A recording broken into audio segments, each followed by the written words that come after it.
So just like we looked at the research on protective factors for kids at home, we have done a whole bunch of work here at the School of Ed on protective factors and best practices in schools.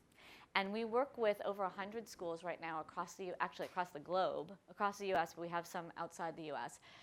In these 5 areas is where we primarily have them working, because these areas are very, very important. So the schedule, as I've shown you from the crazy middle school bell dinging thing, and how they use their time is absolutely key, not just for the kids, but for the adults at the school too.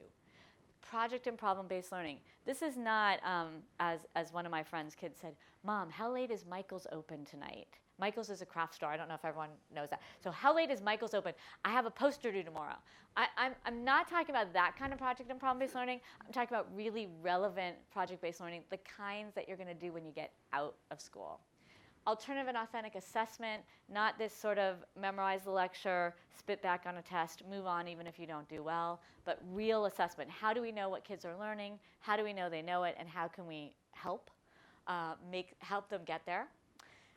The C is a climate of care, which is you know that you're in an environment where people have your back, where you don't feel bullied, where you have enough textbooks to go around, where you feel that the teacher is caring about you, knows your name, on your side. If that's not happening, the other buckets don't make any difference. You have to have a climate of care.